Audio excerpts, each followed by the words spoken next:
तो हेलो दोस्तों, स्वागत है आप सबका नाइट नर्ड के एक और वीडियो में। और आज हम बात करने वाले हैं Shazam fury of the gods के ट्रेलर के बारे में। So let's get started. इसकी कहानी फर्स्ट फिल्म से कुछ टाइम के बाद टेक प्लेस करती है, जब बिली और उसके भाई बहन अपनी लाइफ में बिजी रहते हैं पर ज़रूरत पड़ने पर सुपर हीरो वाले काम भी करते हैं। ट्रेलर के बैकग्राउंड में चल रहा है एमिनेम का गाना बिजनेस। आप चाहें तो चेकआउट कर सकते हैं स्पॉटिफाई या अमेजॉन प्राइम म्यूजिक में। वहीं बिली अपने लाइफ में कंफ्यूज है कि आखिर वो सुपर हीरो बन के कर क्या रहा है, और उसी बीच एक पीडियाट्रिशियन को एक्सप्लेन करता रहता है कि कैसे उसे और उसके भाई बहनों को शज़ाम की पावर्स मिली। अगर आप इस सीन को ध्यान से देखेंगे तो वंडर वुमन और एनाबेल डॉल के ईस्टर एग्स देखने को मिलेंगे जो वार्नर ब्रदर्स को ही बिलोंग करते हैं।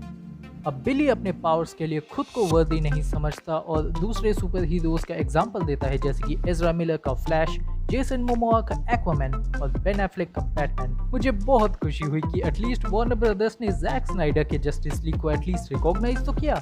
उनके स्टूडियोज में क्या चलता रहता है भगवान ही जाने।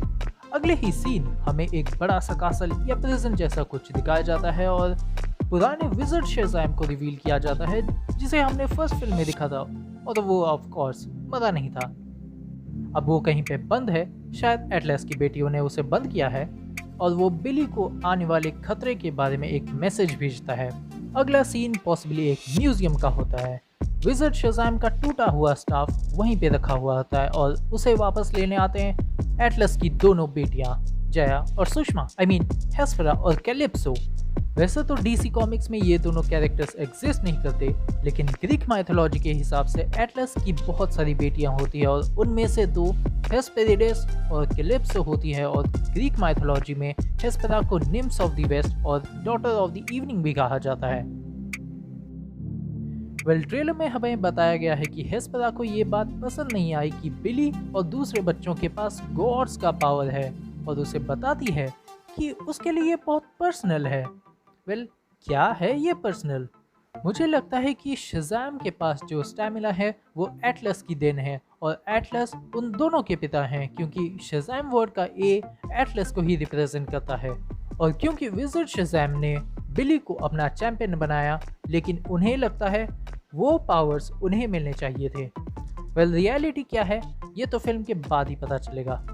नेक्स्ट मोमेंट बिली हेस्पेरा के सामने फास्ट एंड फ्यूरियस का फैमिली वाला जोक मारता है, क्योंकि इट्स ऑल अबाउट फैमिली। वैसे फैमिली से याद आया कि शज़ाम 2 एक PG-13 मूवी होने वाला है, जो आप श्योरली अपने फैमिली के साथ देखना चाहेंगे। फिर मैरी को दिखाया जाता है जो घिरी हुई है बहुत सारे बुक्स के साथ, और शायद वो शज़ाम के फुल पावर्स को अनलॉक करने का जरिया ढूंढती रहती है। और मुझे लगता है कि ये कहीं ना कहीं एक ऐसे सीन में सेट होगा जहाँ पे बिली और दूसरे भाई बहन खतरे में हैं और मैरी उनको बचाने का रास्ता ढूंढ रही है। और शायद फिल्म के एंड तक आते ही बिली के फॉस्टर पेरेंट्स बिली और उसके भाई बहनों की असलियत के बारे में जान जाते हैं, और कंफ्यूज्ड और प्राउड दोनों ही होते हैं। इस सीन में शायद एटलस की तीसरी बेटी, जिसके बारे में हमें ज़्यादा कुछ नहीं पता, उसे इंट्रोड्यूस किया जाता है। उस पर किसी टाइप का हमला हो रहा है और उसके पास भी एक बढ़िया सा गोल्डन आर्मर होता है और खुद के कुछ पावर्स भी। इस कैरेक्टर को प्ले करी है रेचल ज़िगलर, जो अपने बहनों से थोड़ी नरम दिल वाली है और फिल्म के एंड तक शायद शज़ाम के लिए फाइट करेगी, क्योंकि इस शॉट में वो और फ्रेडी, जिसके पास पावर्स नहीं है, उन पे ये ड्रैगन हमला कर रहा है जिस समन किया है कैलिप्सो ने।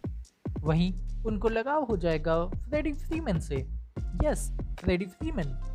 वैसे उनके पावर्स के बारे में ज़्यादा कुछ तो रिवील नहीं किया गया, लेकिन कुछ शॉट्स हैं जहां वो ज़मीन और बिल्डिंग्स को एक तरीके से ट्विस्ट एंड टर्न कर रही है, जिससे एक आइडिया हो जाता है कि वो अपने सराउंडिंग के मैटर को मैनिपुलेट कर सकती है। और कुछ सीन्स में दोनों बहनें पेड़ जैसा कुछ स्प्रेड कर रही हैं और एक ड्रैगन को भी समन कर दिया है जो बिली के पीछे पड़ा है और जिससे उसका आधा सूट जल गया है। अगर आप ध्यान दें तो बिली एक टी-शर्ट पहना है जिसमें लिखा है द गुनीज। मैं बता दूं, द गुनीज एक 1985 की फिल्म है जिसे स्टीफन स्पिलबर्ग ने लिखा है, जहां कुछ बच्चे पायरेट्स के खजाने की तलाश में एक एडवेंचरस जर्नी पे निकल पड़ते हैं। ओवरऑल बात करूं तो ये फिल्म एक बहुत बढ़िया light tone super hero film होने वाला है, जिसे फैमिली के साथ एंजॉय किया जा सकता है। इसमें एक्शन है, कॉमेडी है, और कहीं भी ज़बरदस्ती का ह्यूमर नहीं दिया गया है, जैसे कि थॉर लव एंड थंडर में दिया गया था। एटलीस्ट ट्रेलर से तो यही पता चल रहा है, और मानना पड़ेगा ट्रेलर बनाने वाले ने बहुत सही काम किया है। बाकी बातें फिल्म रिलीज के बाद होंगी। तुम अपना ओपिनियंस मुझे कमेंट्स में ज़रूर बताना, और ये वीडियो अगर आपको पसंद आया तो लाइक और सब्सक्राइब करना मत भूलना, और इंस्टाग्राम पे भी फॉलो कर सकते हैं, लिंक डिस्क्रिप्शन में है। तो मिलते हैं अगले वीडियो में।